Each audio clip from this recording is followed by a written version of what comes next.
Alhamdulillahi Rabbil Alamin wa bihi nasta'in ala umuri dunya din. Asyhadu an la ilaha illallahul khaliqul mubin wa asyhadu anna Muhammadan abduhu wa rasuluhu khataman nabiyyin. Allahumma sholli wa sallim ala sayyidina Muhammadin wa ala alihi wa sahbihi ajmain. Wafhamu ma qala Allah ta'ala fil Qur'anil Karim. A'udzu billahi minasyaitonir rajim. Bismillahirrahmanirrahim. Walau anna ahlal qura amanu wattaqau la fatahna 'alaihim barakatim minas sama'i wal ardh walakin kadzabu bi akhadnahum bima kanu yaksibun. Shadaqallahul adzim. Hadirin, sudah 79 tahun kita merdeka. Sudah 79 tahun kita merdeka. Pertanyaannya, apa yang didapatkan oleh umat Islam? Apa yang didapatkan oleh umat Islam? Saya bertanya itu adalah karena sebagian besar yang melawan penjajah, yang memerdekakan negara Republik Indonesia adalah umat Islam.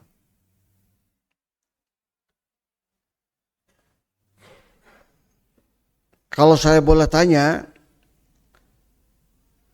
siapa orang terkaya 10 besar di Indonesia yang katanya sudah 79 tahun merdeka yang mayoritas Islam? Maka konon kabarnya dari 10 orang terkaya di Indonesia itu hanya 1 orang saja umat Islamnya. 90% adalah orang non-Islam. Enggak imbang banget. Saya hanya ingin mengingatkan, perjuangan kemerdekaan Republik Indonesia tidak hanya pada tanggal 17 Agustus 1945.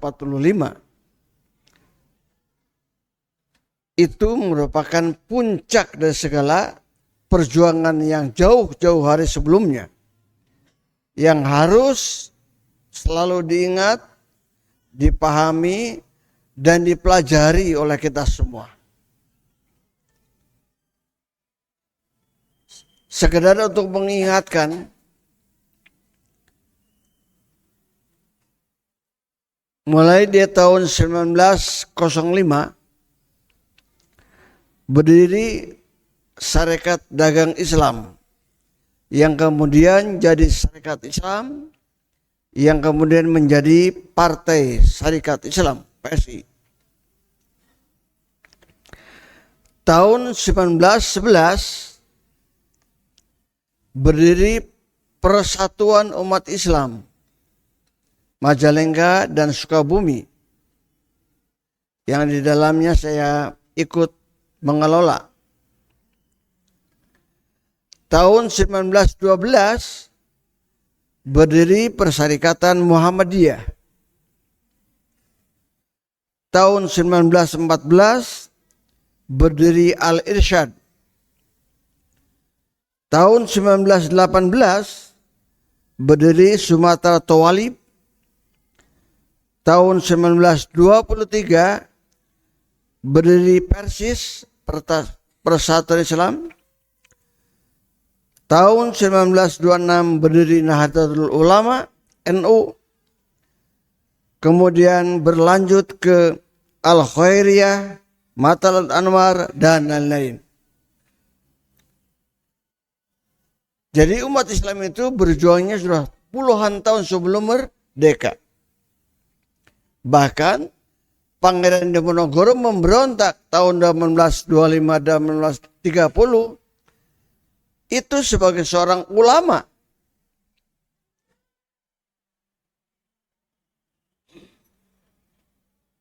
Itu Pangeran Diponegoro. Jangan hanya dia disebutkan sebagai pejuang orang Jawa, tapi dia adalah pejuang Islam yang mempunyai jasa yang sangat besar. Sekarang pada usia yang ke-79, kita ingin juga mengingatkan kepada saudara-saudara jemaah dalam pembukaan Undang-Undang Dasar 1945 alinea ketiga disebutkan atas berkat rahmat Allah yang Maha Kuasa dan dengan didorongkan oleh keinginan luhur supaya berkehidupan kebangsaan yang bebas, maka rakyat Indonesia menyatakan dengan ini kemerdekaannya. Hebat ini yang menyusun Undang-Undang Dasar 1945. Itu intinya nggak mungkin negara ini merdeka kalau tidak ada rahmat dari Allah Subhanahu wa Ta'ala. Lucunya, para pendiri bangsa kita ini mencantumkan kalimat atas berkat rahmat Allah. Itu bacanya harus Allah, tidak Allah. Orang non-Islam macanya atas berkat rahmat Allah yang Maha Kuasa. Allah, meren. Enggak benar itu. Tanya kepada ahli sejarah, tanya kepada mereka yang terjun dalam kepahlawanan, kalimat itu dibaca Allah. Karena yang membuatnya juga sebagian besar umat Islam. Jelas sekali, merdeka ini adalah berkat rahmat Allah, artinya atas izin dari Allah Subhanahu wa Ta'ala. Tanpa itu enggak ada kemerdekaan. Dan yang memperjuangkan tadi adalah sebagian besar umat Islam, walaupun pada saat merdeka sudah 75 tahun, hasil dari kemerdekaan itu mereka yang mencicipi, mereka yang memakan, yang rakus-rakus itu. Saudara, pada saat peringatan hari ulang tahun kemerdekaan, diisi dengan cara-cara yang tidak tepat pula. Banyak yang salah. Dan itu dibiarkan. Saya sebut aja sebagian ya. Mulai dari pencarian dana. Itu tiap RW, RT aja rata-rata 5-10 juta. Sebut ada berapa ratus RT di kota Bandung. Berapa miliar itu yang didapat. Pertanyaannya, adakah pertanggungjawabannya? Itu di RT RW. Belum di jalan.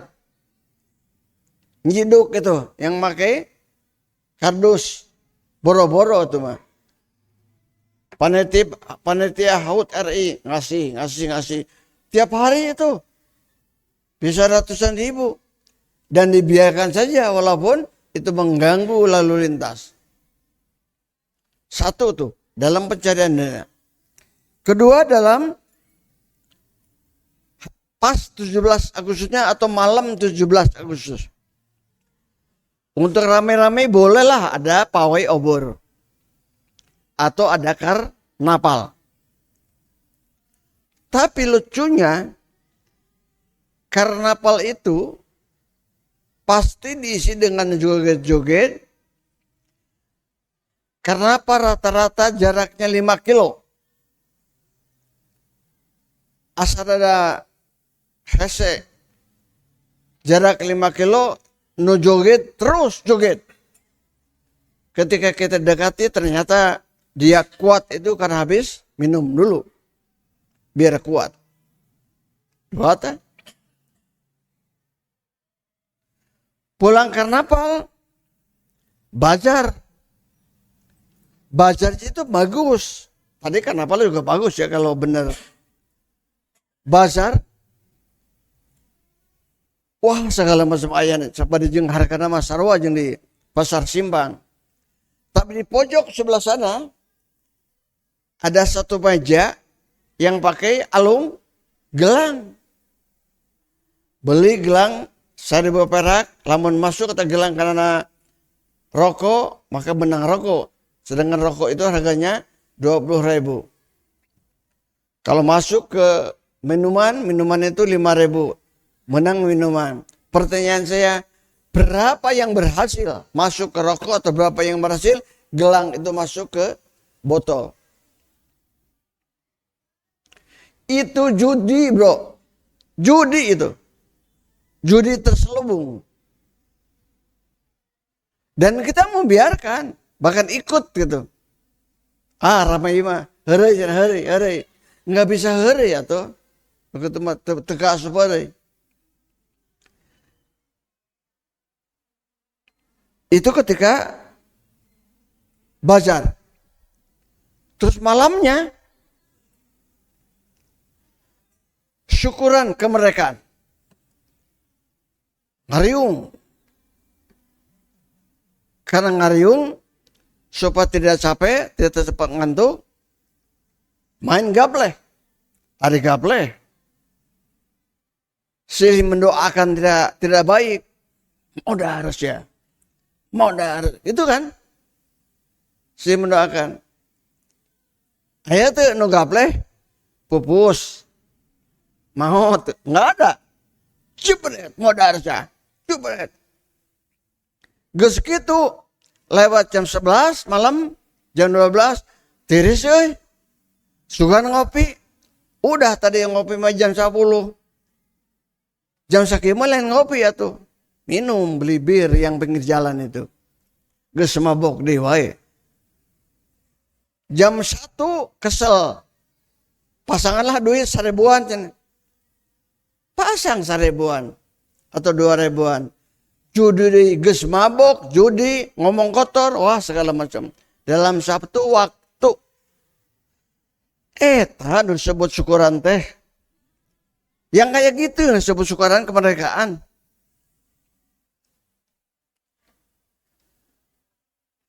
Wah, kadang-kadang ambak teh. Jadi ayat yang saya tadi bacakan adalah surat Al-A'raf 96. Kalau kemerdekaan ini diisi dengan nilai-nilai ketakwaan, nilai-nilai keimanan yang baik, insya Allah akan semakin subur, akan semakin hebat. Walau anna ahlal qura amanu wa taqaw. Tuh. Kalau negeri Indonesia ini yang sudah merdeka 79 tahun itu beriman dan bertakwa, la fatahna alaihim. Pasti aku bukakan pintu-pintu dari langit, barakatim minas sama wal ar, barokah dari langit dan dari bumi. Wah, bukan main itu. Janji Allah itu mah. Barakati langit. Barakati langit itu sih hujan. Dan terjadi hujan, yang terjadi barokah. Jadi naon? Banjir. Dan salah kita. Ketika hutan dibabat habis, tidak ada untuk menyimpan air. Atau membuang sampah di mana saja. Banjir juga. Jadi rahmat itu sudah ganti jadi musibah. Padahal selanjutnya, walakin kadzabu fa'akhadnahum bima kanu yaksibun. Mereka membohongkan. Mereka menustakan gitu. Ayat itu percaya. Jika itulah 1 tahun sekali kemerdekaan teh dieusi ku ngaji aturan. Syukuran kemerdekaan di RW kami diisi dengan pengajian, baca Yasin juga. Maka saya minta kepada manajer masjid, malam 17-an kita kumpulkan jamaah, kita ngaji Yasin lah 1 kalimat. Kalau ada 20 orang, pada 20 baca Yasin atau baca apa mau Al-Kahfi juga kan, silakan. Insya Allah kalau dengan begitu kita mendekatkan diri kepada Allah, syukuran karena kadang-kadang jadi kita takut ya. Belum lagi saudara, kegiatan pesta-pesta semalam suntuk. Gak ada pesta malam itu dimulai pada maghrib gitu. Jam 8 angges. Saya yang belum mendengar. Jam 18 sampai jam 21 gitu. Enggak ada. Yang ada dimulai jam 20 ya sampai malam lah, tengah malam. Juga wah. Dangdutan terus, joget-joget. Dinas Pandonga teh. Tasyakur binikmah 17 Agustus. Allahu Akbar. Yang seri orang ada. Di panggung disebutkan tasyakur binikmah, tapi diisi dengan dangdutan. Dibalik itu. Yuklah kita yang ada di masjid ini coba, kalau Anda punya kekuasaan, jadi ketua RT atau ketua RW, gantilah peringatan dengan yang agak sedikit baik gitu. Agak sedikit baik.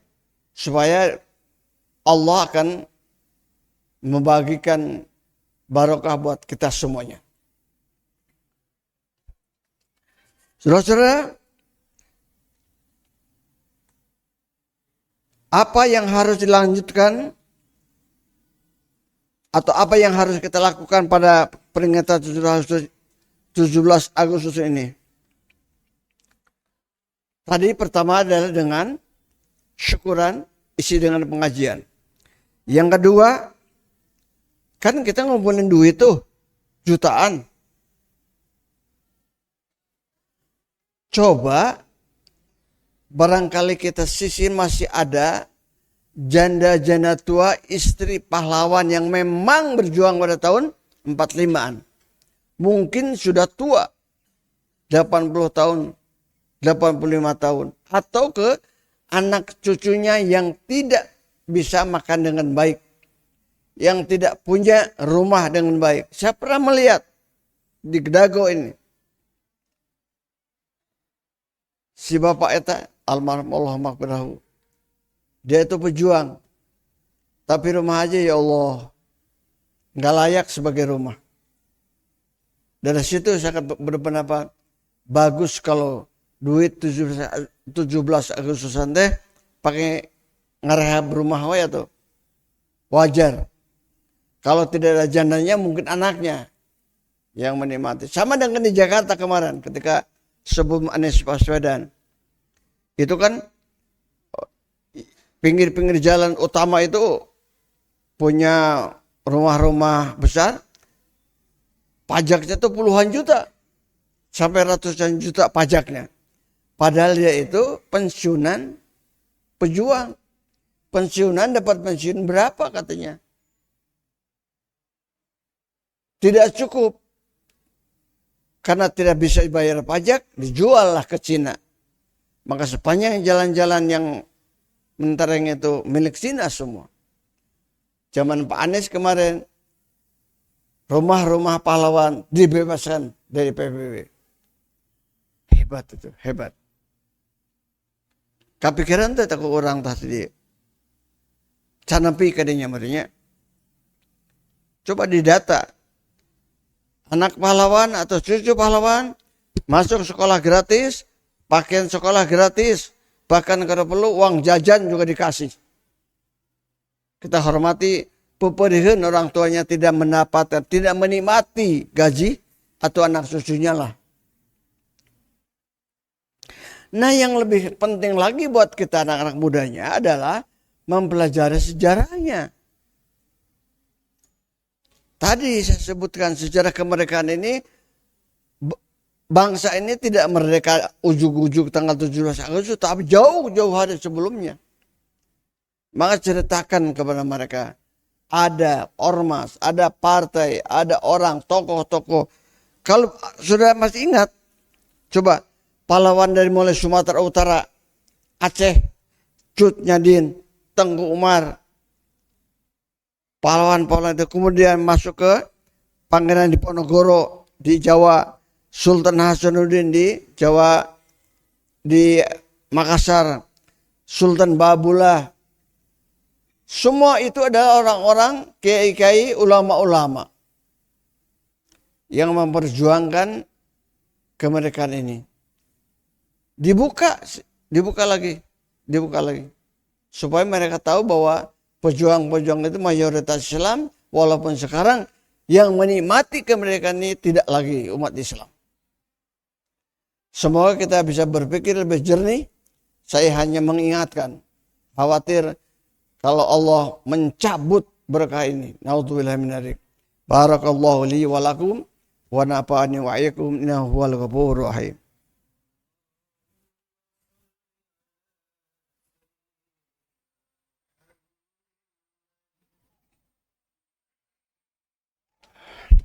Innal hamdalillah wassalatu wassalamu ala Rasulillah wa ala alihi washabihi wa mawala la haula wala quwwata illa billah.